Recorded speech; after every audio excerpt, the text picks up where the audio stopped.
सीटों पर भारतीय जनता पार्टी के साथ मतदाता खड़े रहे, भारी बहुमत के साथ विजय दिलाने में उनका सहयोग मिला, इसलिए उनका हृदय से बहुत बहुत धन्यवाद। विकास के मुद्दे पर चुनाव लड़े थे जी।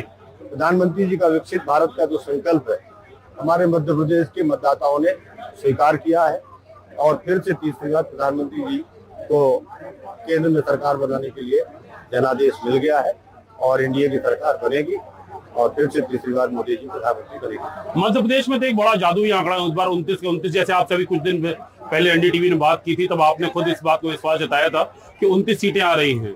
केंद्र में कहीं थोड़ी सी आंकड़ा कुछ घट रहा है। ये बात सही है कि मध्य प्रदेश के तो मतदाताओं ने पूरा विश्वास व्यक्त किया, प्रचंड बहुमत है। 29 लोकसभा सीटों में प्रचंड भारतीय जनता पार्टी को विजय दिला रहे हैं। ये बात सत्य है कि उत्तर प्रदेश जैसे कुछ राज्यों में सीटों की संख्या कम हुई है, लेकिन मुझे लगता है अंतिम परिणाम आते आते 300 तक की पार करेंगे जी। और एनडीए को बहुमत वैसे मिल चुका हुआ है और मोदी जी के नेतृत्व में फिर सरकार बनेगी। इस बार सतना विधानसभा के लिए क्या एजेंडा, क्या संदेश लेकर लोगों के बीच में जाएंगे? सबसे पहले तो जो हमारे ऑनगोइंग प्रोजेक्ट जी, उनको समय सीमा पर पूरा कराएंगे जी। नए प्रोजेक्ट भी लाएंगे जी और विंध्य का सबसे विकसित जिला सतना को बनाने का हमारा संकल्प है, उसे पूरा करेंगे। जी जी, धन्यवाद। तो ये थे सांसद गणेश सिंह जो 5वीं बार सतना लोकसभा का प्रतिनिधित्व करने जा रहे हैं और लगातार वो पहले से भी दावा कर रहे थे कि भारतीय जनता पार्टी मध्य प्रदेश के अंदर एक प्रचंड जीत लेके आएगी। पूरे विंध्य क्षेत्र के अंदर उनकी बड़ी दावेदारी थी। तो कहीं ना कहीं ये आम जनता का जो जनादेश था, अगर विधानसभा चुनाव की माने तो विंध्य क्षेत्र में 30 में से 25 सीटों में भारतीय जनता पार्टी को सहभागिता मिली थी और जीत मिली थी। अब जहां तक लोकसभा का सवाल है, मध्य प्रदेश के अंदर पूरी 29 सीटों पर भारतीय जनता पार्टी को प्रचंड जीत मिलती दिख रही है। सतना से ज्ञान शुक्ला, एनडीटीवी के लिए। मध्य प्रदेश में सभी 29 लोकसभा सीटों पर बीजेपी आगे चलती दिखाई दी, बड़ी जीत हासिल की। इसी सिलसिले में बीजेपी के राज्यसभा सांसद माया नारेलिया से एनडीटीवी ने खास बातचीत की है।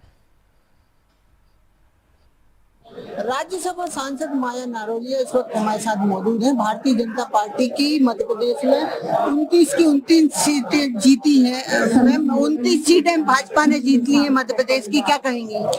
देखो, हम शुरू से कह रहे थे कि मध्य प्रदेश में हम 29 की 29 लोकसभा सीट जीतेंगे और हमारे सम्माननीय प्रधानमंत्री जी को 29 कमल फूलों की माला सांसद के रूप में महिला मोर्चा और भारतीय जनता पार्टी सप्रेम भेंट करेगा। क्योंकि पूरे मध्य प्रदेश के अंदर मैंने प्रवास किए थे, इसलिए मुझे मालूम था कि हमारे एक एक सांसद मध्य प्रदेश से जीतेंगे और वो परिणाम आपने देखे कि 29 की 29 लोकसभा सीट हम जीते हैं मध्य प्रदेश के।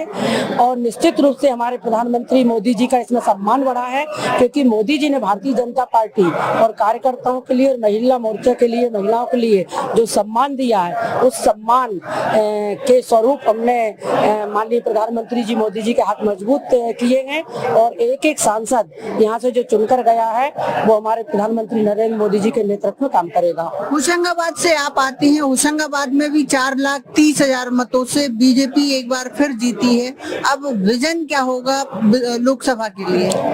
ऐसी ऐतिहासिक जीत भारतीय जनता पार्टी के विकास कार्यों को, प्रधानमंत्री नरेंद्र मोदी जी की गरीब कल्याणकारी योजनाएं और मोदी की गारंटी पर सबने विश्वास किया है और मोदी जी की जो गारंटी थी उस पर विश्वास करते हुए जनता ने जो भरपूर आशीर्वाद दिया है, निश्चित रूप से हमारे सांसद सम्माननीय दर्शन सिंह चौधरी जी क्षेत्र के विकास के लिए अच्छे से अच्छा काम करेंगे और भारतीय जनता पार्टी को सम्मान दिलाएंगे। नई सरकार में उम्मीद करें होशंगाबाद को कुछ प्रतिनिधित्व मिलेगा मंत्रिमंडल में? बिल्कुल उम्मीद, आशा से आसमान टिका हुआ है। हमको उम्मीद पूरी है कि हमारे क्षेत्र का नेतृत्व माननीय प्रधानमंत्री मोदी जी निश्चित रूप से करेंगे, क्योंकि ऐसी ऐतिहासिक जीत जो दर्ज की है वो अकल्पनीय है। तो निश्चित रूप से क्षेत्र को प्रतिनिधित्व मिलेगा, ये संगठन निर्धारित करेगा, हमारे प्रधानमंत्री जी निर्धारित करेंगे। हम लोग तो कार्यकर्ता है, जो संगठन आदेशित करता है उस पर काम करते हैं। ग्वालियर संसदीय क्षेत्र में मतगणना अभी भी जारी है और यहां से बीजेपी प्रत्याशी भारत सिंह कुशवाहा 51,000 से ज्यादा वोटों से लीड कर रहे हैं। इसी सिलसिले में भारत सिंह कुशवाहा के समर्थकों ने अंतिम नतीजे आने से पहले ही जश्न मनाना शुरू कर दिया है।